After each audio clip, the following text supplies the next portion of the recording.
Vlog એમ નહીં કહેવાનું. તો હું welcome to my family vlog કહેવાનું. Welcome to my family vlog. આને ખરેખર બ્રેકફાસ્ટ કહેવાય. બ્રેકફાસ્ટ આને કહેવાય. ઓકે, ઓલા ચા રોટલી કહેવાય, ભાખરી રોટલી. Welcome to my new vlog. બધાને જય શ્રી કૃષ્ણ, જય યોગેશ્વર, જય દ્વારકાધીશ. અને વ્લોગ સ્ટાર્ટ કર્યો છે. હું બોલો. Welcome to my new vlog એમ નહીં કહેવાનું. તો હું welcome to my family vlog કહેવાનું. Welcome to my family vlog.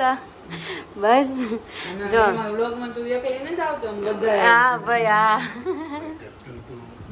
એમાં શું છે મમ્મી, ચેનલનું નામ મારું હોય ને એટલે માય બોલે ને એટલે. ના ના, તો મમ્મી, ફેમિલી વ્લોગ. મમ્મી તમારા હાથ દેખાય છે. મમ્મી જય શ્રી કૃષ્ણ, બધાને જય શ્રી કૃષ્ણ, સુપ્રભાત, જય યોગેશ્વર.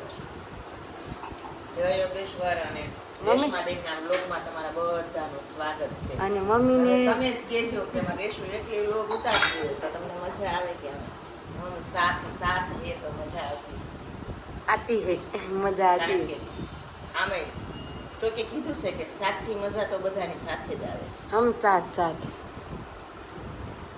તો મમ્મી 8:15 વાગ્યા ફિક્સ ટાઈમ આપજો. સબસ્ક્રાઈબરો લખીને મોકલે પછી મને.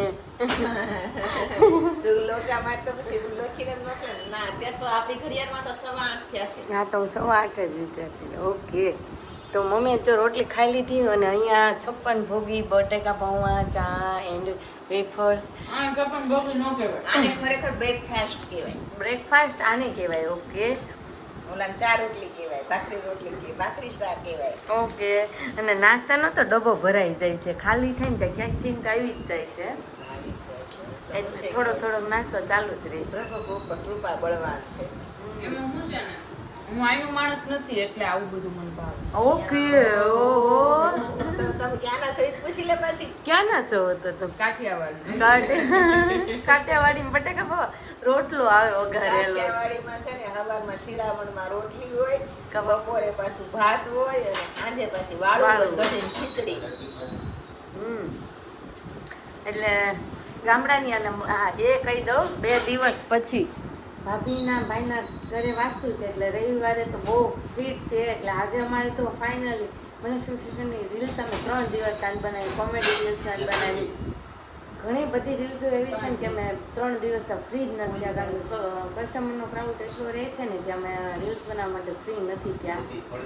એટલે એ બધું અમારે કહેવાય ને કે કામમાં અટવાઈ જાય છે. ને એમાંય રવિવારે મમ્મીને નીકળી જશે જગન્નાથ જવા માટે.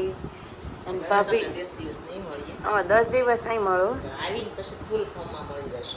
ફૂલ ફોર્મમાં મળી જશે. અને ભાભી રવિવારે સેવ. સેવ આપો, હજી સેવ કાઠિયાવાડીમાં રહી જાય છે. અને ભાભીને તો સેવ નાખીને ખાવાનું. અચ્છા એવું હોય.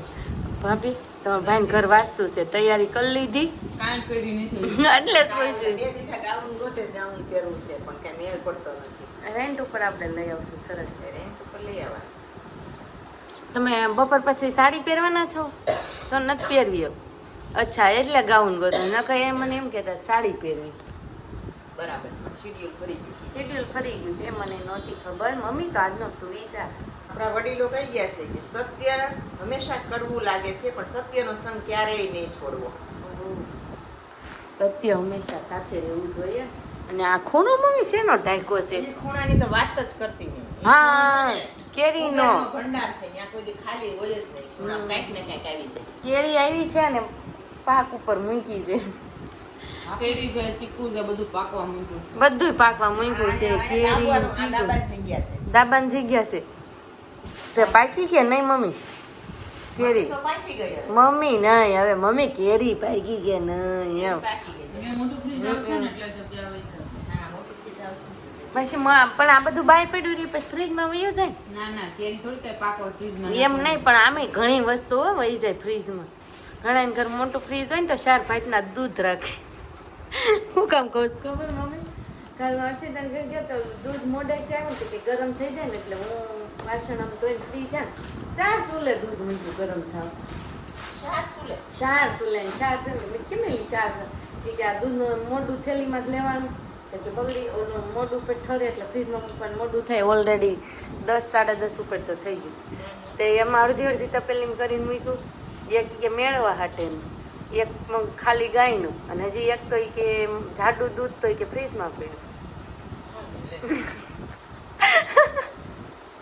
આપણે 5 તપેલી મૂક્યું હોય તો આપણે મોટું આવશે તોય 5 તપેલી નહીં મૂકી. તો એક તપેલું જ મૂકી દેવું એમ. ચાલો હવે હું તો નાસ્તો કરી લઉં, કાઠિયાવાડી નાસ્તો. ચાલો બધા કાઠિયાવાડી નાસ્તો કરવા. કેળાની આજ આ કેરી છે ને, બટેટા પૌવા શું, આજ આ કેરી છે ને ગોળી ખાવાની છે. કારણ કે આ છે ને સિઝનની પહેલી કેરી આ ઘરમાં આવી ગઈ છે. આ સિઝન ભગવાનને તરી દીધી હતી. પરમ દિવસે આવી પરમ દિવસે જ આવી ગઈ હતી. કડક હતી ને મેં કીધું નરમ થવા દઈએ, થોડી પાકવા દઈએ. પાકવા દે. એટલે ગોળીને ખાવાની જે મજા છે ને એ કંઈક અલગ જ છે કેરી.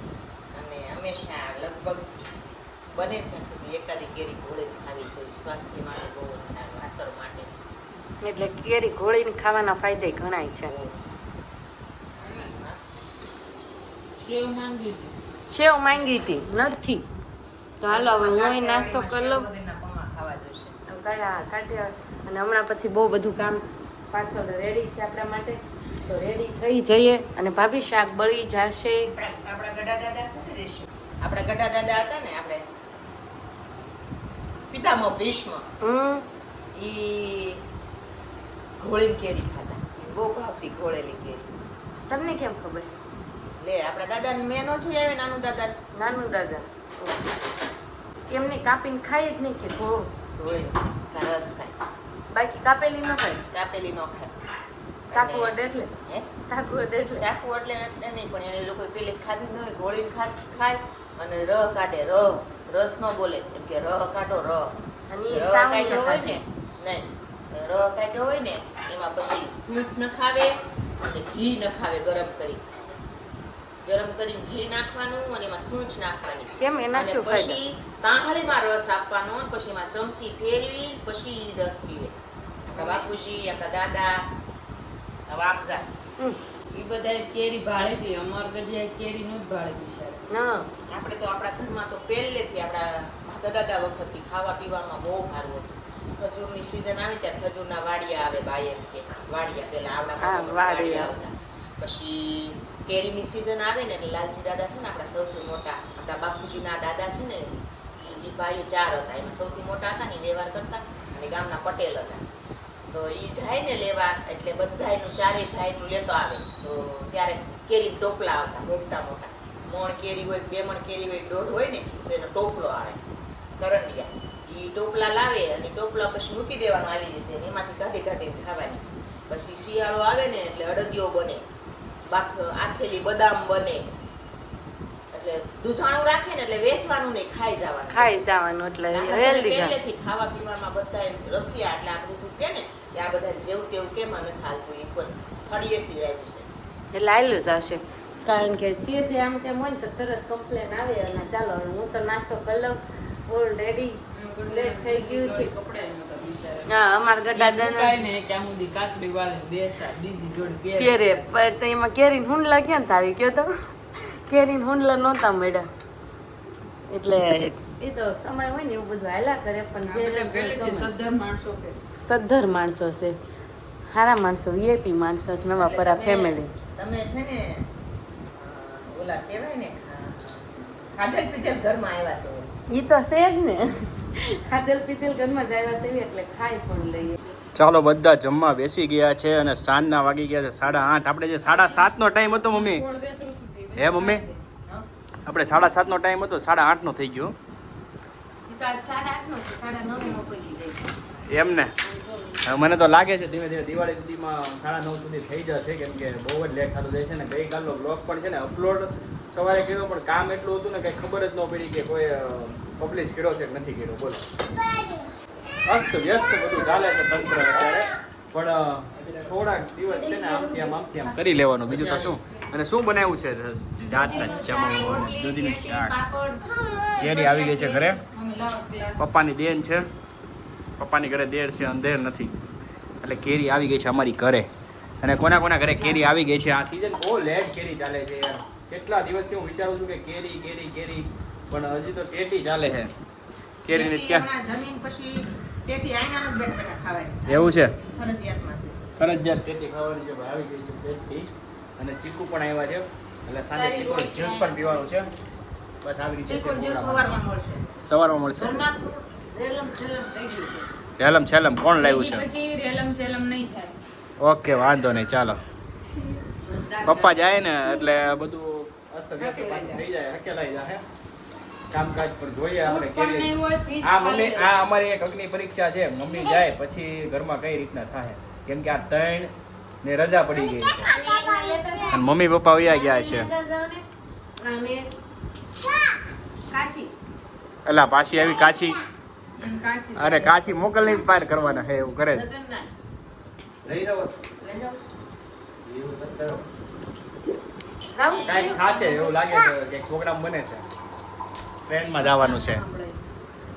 બધા બહુ થાકી ગયા છે, બધાની બેટરી ડાઉન થઈ ગઈ છે એટલે બેટરીને ચાર્જિંગ કરવા માટે એને સૂવું પડશે અને આખી રાતમાં જે 2-3-5 કલાક ઊંઘ થશે એટલે બેટરી ચાર્જિંગ થઈ જશે. તો આજ માટે બધાને જય શ્રી કૃષ્ણ, જય યોગેશ્વર, જય દ્વારકાધીશ. શું કેવું પીવું તારે? જય દ્વારકાધીશ કહી દે. અરે વાહ. ખાઓ પછી